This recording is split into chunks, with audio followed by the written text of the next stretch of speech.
où mes yeux se posent. Je voudrais comprendre les choses partout où je vais. Je voudrais qu'on puisse tout m'expliquer. J'avance et j'explore, j'écoute et je vois. Je suis curieuse, moi je suis comme ça. Elinor veut tout savoir. Les oiseaux volent, je veux savoir pourquoi. Elinor veut tout savoir. Pourquoi les fourmis portent 100 fois leur poids. Je veux tout apprendre et aussi comprendre. J'écoute et je vois. Je suis curieuse, moi je suis comme ça. Elinor veut tout savoir. Pose des questions sur tout ce que tu vois. Elinor veut tout savoir. Écoute et regarde et demande-toi pourquoi. Où va l'eau? Levez la main ceux qui veulent partir en exploration. Oh, moi. J'adore quand on explore la nature comme ça. Je peux courir et puis sauter et... Oh, yahoo! Yaha! Ya! Oh, wow! Oh. Bon, alors Elinor, qu'est-ce qu'on va explorer aujourd'hui? Voyons voir. Je sais! Le grand arbre qui est tout en haut de la colline. Bonne idée! Attendez une seconde. Vous avez vu ça? Trop bien! Des fourmis! Regardez! Elles ont trouvé un moyen de passer de l'autre côté de la flaque sans aller dans l'eau. Parce qu'elles ne savent pas nager. Elles grimpent sur cette feuille, puis elles marchent sur ce bout de bois. Comme ça, elles passent par-dessus l'eau. C'est épatant! Un bon bout de bois! Elles sont super intelligentes, les fourmis! Oui, elles trouvent toujours une solution pour aller là où elles veulent. Bon, en parlant d'aller quelque part, si on allait explorer le grand arbre comme on a dit. Attendez, je viens d'avoir une idée.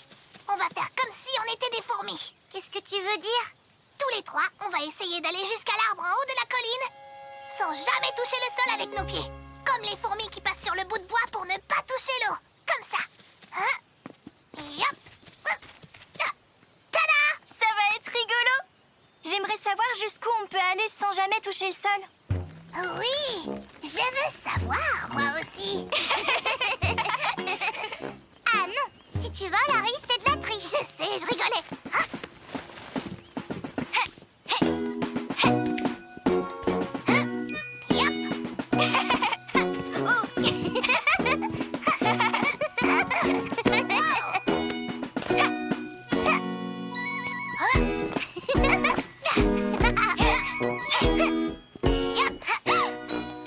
Oh ben zut!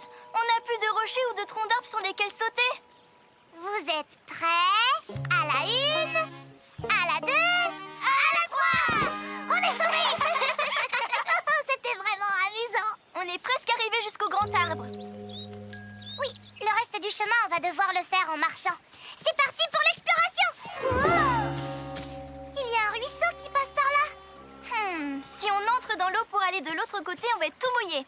Comment on peut faire pour traverser ce ruisseau? Ah, wow! Vous avez vu ce petit poisson? Bonjour, petit poisson. Tu as l'air content dans ton ruisseau. Ça doit être chouette d'avoir une piscine rien que pour toi. Tu saurais pas par hasard comment on peut traverser sans se mouiller? J'ai trouvé! On n'a qu'à faire exactement comme les fourmis. Je ne comprends pas. Qu'est-ce que tu veux dire? Ce que je veux dire, c'est que les fourmis n'ont pas fait demi-tour quand elles sont arrivées devant la flaque d'eau. Elles ont trouvé une solution. Oui, tu as raison, Elinor. Oui. Le ruisseau a l'air d'être un peu moins large là-bas. Peut-être que ce sera plus facile pour nous de le traverser. Suivez-moi. Vous voyez, ici l'autre côté est moins loin, donc il y a moins d'eau entre les deux rives. Peut-être qu'on peut trouver un moyen de traverser sans se mouiller. Je ne sais pas trop, Elinor. En tout cas, je ne peux pas sauter aussi loin. On va réfléchir et on va chercher des idées. Pour ça, je vais dessiner dans mon carnet. Alors, ça, c'est le ruisseau. Et ça, c'est nous trois sur une des rives du ruisseau. Et on veut aller de l'autre côté sur l'autre rive. Mais c'est trop loin pour qu'on saute. Qu'est-ce qu'on pourrait utiliser pour traverser sans toucher l'eau? Tout ce que je vois, c'est des rochers. Des rochers? Mais voilà! Voilà quoi? Tu te souviens tout à l'heure quand on faisait semblant d'être des fourmis et qu'on jouait à chat perché sur les rochers pour ne pas toucher le sol? Eh bien là, on pourrait en mettre entre les deux rives du ruisseau.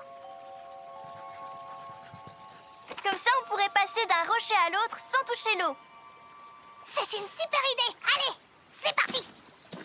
À vos marques, Prêt. poussez.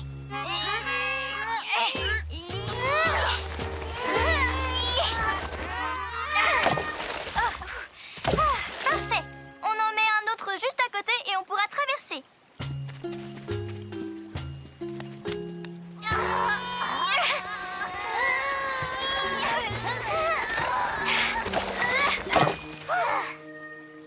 Oui, on a construit nous-mêmes notre chemin. Il ne reste plus qu'à vérifier si ça marche.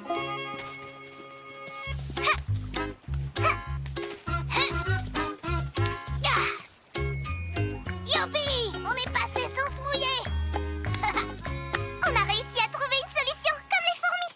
Maintenant, on va pouvoir aller explorer le grand arbre.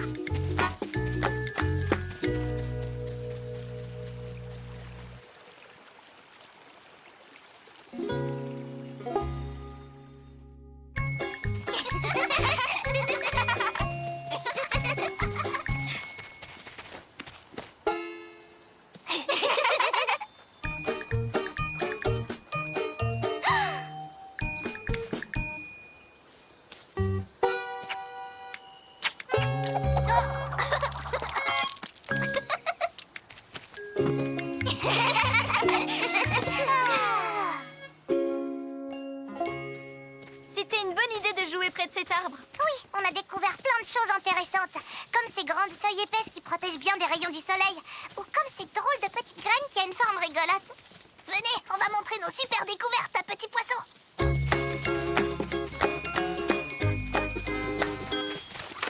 Bah ça alors, il y a plein d'eau ici maintenant. Je ne me souviens pas qu'il y avait de l'eau jusque-là quand on a traversé le ruisseau tout à l'heure. Peut-être que tu n'y as pas fait attention. Oui, peut-être. Vous venez, on va voir petit poisson. Ya!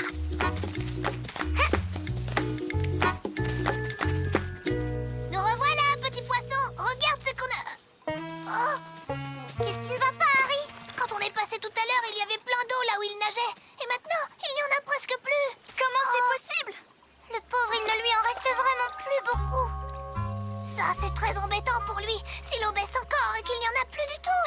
Il faut faire quelque chose pour l'aider. Les poissons ne peuvent pas vivre sans eau.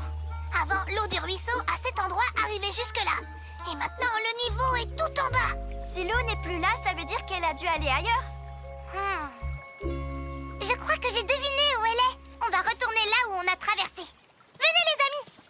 On va observer tout ça de plus près. À plus tard, petit poisson. On revient vite. On a vu qu'il y avait beaucoup moins d'eau à l'endroit où nage petit poisson. Mais il y en a beaucoup plus autour de l'endroit où on a mis des rochers pour traverser le ruisseau. C'est vrai, Elinor, tu as raison. Mais comment ça s'explique? Attendez, vous avez vu cette petite branche? Oui, elle tourne. Tiens, il y en a une autre. Elles s'arrêtent devant les rochers et elles vont vers la flaque qui est au bord. Alors ça veut dire que l'eau aussi, elle s'arrête ici, au lieu de continuer et d'aller plus bas là où nage petit poisson. Ça y est, je comprends. Quand tout à l'heure on a mis les rochers dans le ruisseau pour traverser sans se mouiller, ça a fait comme un mur qui bloque l'eau et l'empêche de couler vers l'endroit où est petit poisson. On ne savait pas que ça ferait ça, on n'a pas fait exprès. Oh non, pauvre petit poisson. Tout ça parce qu'on voulait aller explorer l'arbre en haut de la colline. Il faut régler le problème, sinon très bientôt petit poisson n'aura plus assez d'eau pour nager. D'accord, mais qu'est-ce qu'on peut faire? Il suffit d'enlever les rochers pour que l'eau puisse couler à nouveau le long du ruisseau.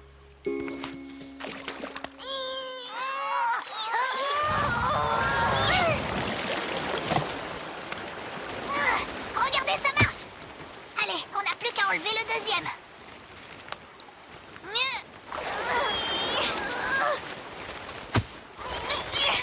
Bravo, on a réparé nos bêtises. Il faut vérifier que petit poisson a assez d'eau pour nager maintenant.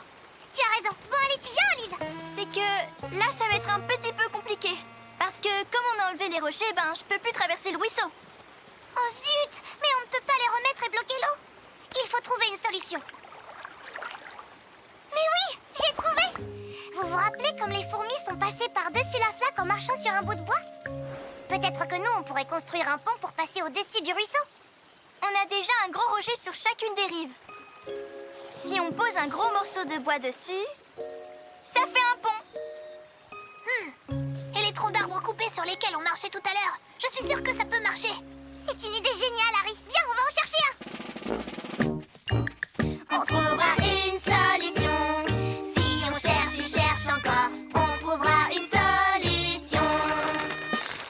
font le sage les rochers ont formé un mur empêchant l'eau du ruisseau d'aller là où elle allait avant.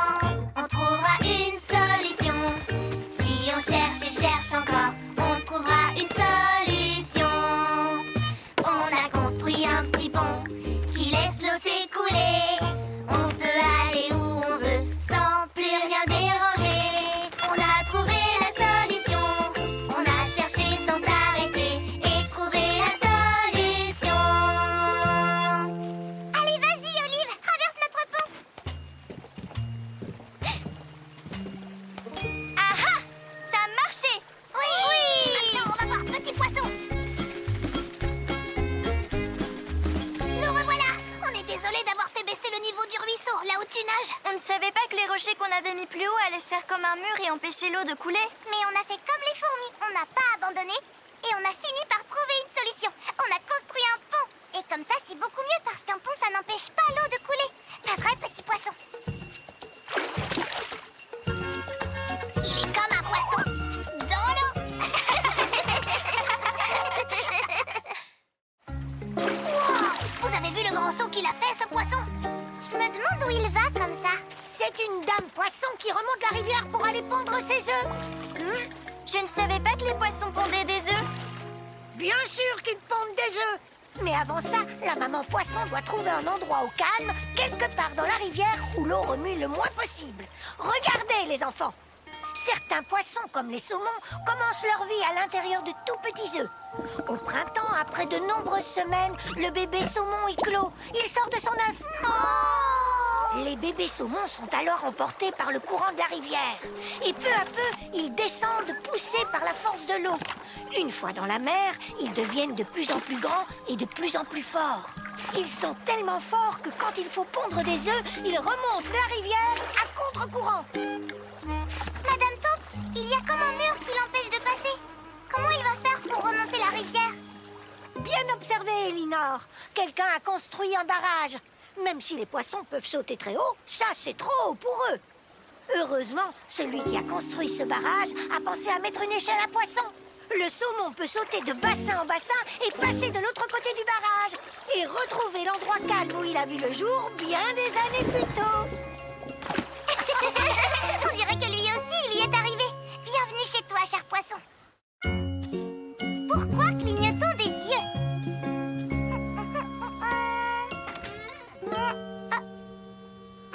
Bah ça alors, où est-ce qu'ils sont tous? Bonjour, Elinor! Je ne t'avais pas vu arriver, Olive. Désolée, je voulais pas te faire peur, mais il faut que tu viennes voir vite! Approchez, approchez. Par ici, les amis, le concours de regard va commencer. Oui, Olive gagne. Mais c'est quoi un concours de regard?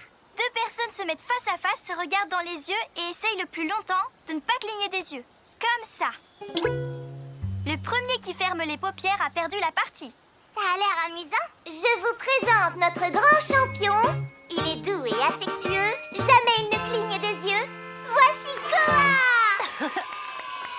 Face à lui aujourd'hui, la plus gentille des chauves-souris, Harry. Oui. Ça me fait pas peur, moi, j'ai pas froid aux yeux. Celui qui reste le plus longtemps sans cligner des yeux a gagné. Vous êtes prêts? Attention, c'est parti.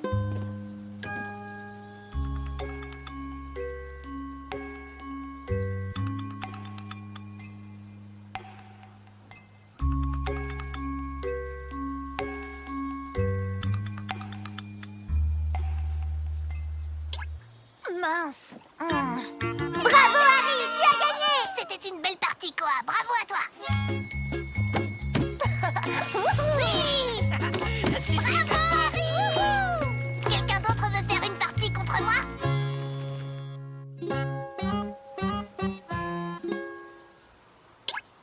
J'ai gagné. Oh, zut. Gagné. Encore gagné. Au concours de regard, quelqu'un est meilleur que moi. Mon œil. Vous comprenez? Mon œil. Trop drôle. C'est vrai qu'il reste très longtemps sans fermer les paupières. Oui, c'est le meilleur de tous à ce jeu. Mais moi, je veux savoir pourquoi est-ce qu'on cligne des yeux? Pardon? Pourquoi est-ce qu'on cligne des yeux? Je me suis jamais posé la question. Mes paupières se ferment quand je m'endors. Peut-être que nos yeux clignent pour nous dire qu'il est l'heure de dormir?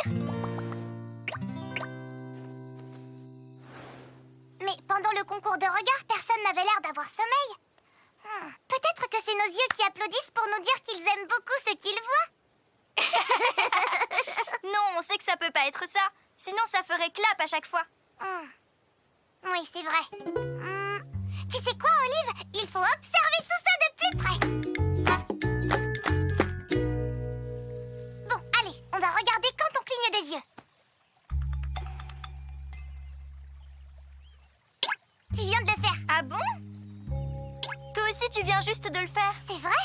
Mais j'ai cligné des yeux alors que je n'y pensais même pas. On doit sûrement cligner des yeux sans s'en rendre compte. C'est peut-être quelque chose d'automatique qui se fait tout seul. Eh bien maintenant, on va voir ce qui se passe quand on essaye de ne pas cligner des yeux.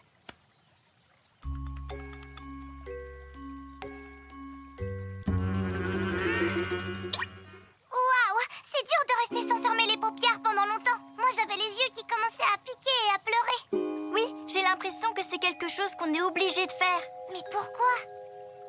Ça, c'est un mystère à résoudre. C'est le mystère mystérieux des yeux qui clignent. Wouhou! C'est le plus beau jour de toute ma vie. Je suis le champion du monde du concours de regard. Hein? Qu'est-ce que vous faites? On essaye de comprendre pourquoi on est obligé de cligner des yeux.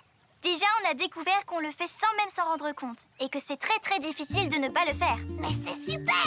C'est chouette comme mystère à résoudre. Et puis, si je peux comprendre comment ça marche, ce sera encore plus facile pour moi de gagner le concours de regard. Wouhou! Celui qui trouve pourquoi on cligne des yeux a gagné. Regarde, Harry, il y a quelqu'un qui te suit dans le ruisseau. Un poisson! Est-ce qu'il est mignon? Tu me dis bonjour? Eh bien, bonjour à toi aussi, cher poisson. Oh, moi je passe une très bonne journée. J'ai gagné tous les concours de regard. Regarde-le, Harry, je crois qu'il t'aime vraiment beaucoup.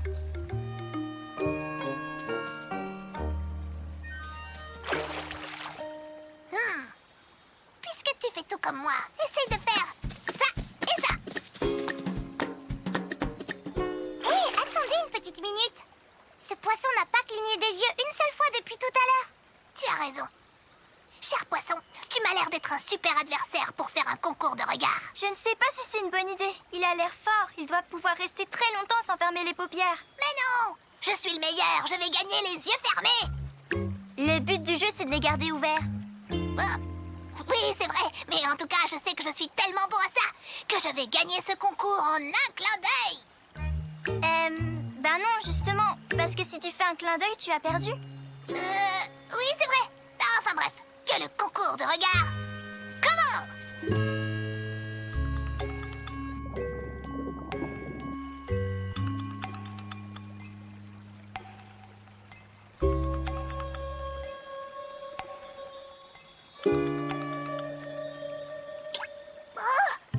Je ne sais pas comment il a fait. J'ai l'impression que ce poisson ne cligne jamais des yeux. C'est impossible. Bon, revanche. Et cette fois-ci, je vais gagner, j'en suis sûre.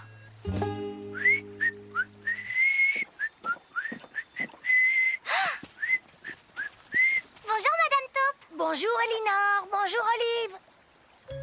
Bonjour Harry et bonjour au poisson qui te regarde bizarrement.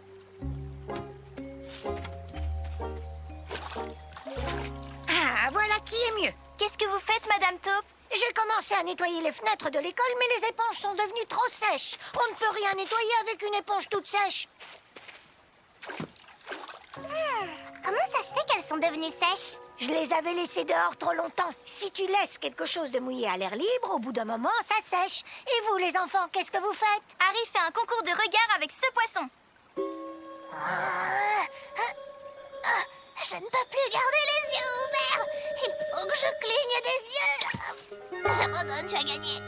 C'est toi, le champion du monde. J'ai fait tout ce que j'ai pu pour ne pas fermer les paupières. Mais à la fin, j'avais les yeux qui brûlaient et qui me grattaient, comme s'ils étaient tout desséchés. Et là, j'ai cligné des yeux.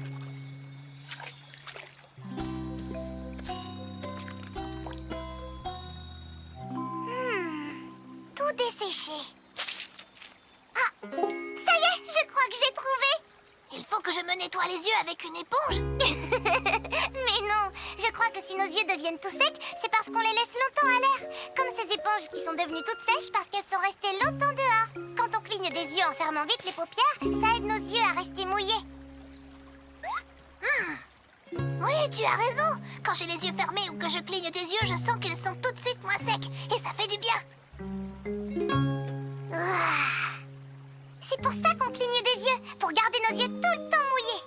Donc plus on garde les yeux ouverts, plus ils deviennent secs et plus ils piquent. C'est peut-être pour ça que le poisson n'a pas besoin de cligner des yeux. Mais oui, comme il vit dans l'eau, ses yeux à lui ne peuvent pas se dessécher. Ils sont tout le temps mouillés. Mes petits chercheurs préférés ont encore résolu un mystère. Bravo les enfants, vous avez tout compris. On cligne des yeux pour les garder mouillés et éviter qu'ils deviennent secs. Les poissons n'ont donc pas besoin de fermer leurs paupières puisqu'ils sont tout le temps dans l'eau. D'ailleurs, la plupart des poissons, comme celui qui se trouve devant vous, n'ont pas de paupières. Elles ne leur serviraient à rien. Waouh! Incroyable! Je savais bien que ce poisson trichait au concours de regard. Tu es obligé de gagner puisque tu ne peux même pas fermer les yeux. Vous savez, nous faisons tout un tas de choses tout le temps sans nous en rendre compte, comme respirer ou cligner des yeux. C'est notre corps qui fait ce qu'il faut pour que tout fonctionne bien et qu'on reste en bonne santé. Alors en fait, nos corps, c'est eux les vrais champions. On a réussi! On a résolu le mystère des yeux qui clignent! Oui! Sais-tu que tu clignes des yeux? Sans y réfléchir, c'est curieux. Quand on y pense, c'est du sérieux. Et c'est tellement merveilleux! Cligne des yeux dans ta chambre. Et pendant la classe, pendant la récréation. Tu clignes à chaque minute qui passe. On y voit beaucoup mieux quand nos yeux sont bien mouillés. Ton corps s'occupe de tout, tu ne dois pas y penser. Ça sèche, ce n'est pas bien. Cligne pour que tes yeux prennent un bain. Sais-tu que tu clignes des yeux sans y réfléchir que c'est curieux? Quand on y pense, c'est du sérieux. Et c'est tellement merveilleux! Bon, eh bien, je crois que ce n'est pas possible de garder tout le temps les yeux ouverts, à moins d'être un poisson. Exactement. Tu n'as pas envie d'avoir les yeux aussi secs que mes éponges. Ça veut dire que tu ne vas plus jamais faire de concours de regard? Oh, mais non, et je compte bien gagner contre Monsieur sans paupières. Mais comment tu vas faire, Harry? J'ai ma petite idée. Olive, je peux avoir une feuille et un crayon?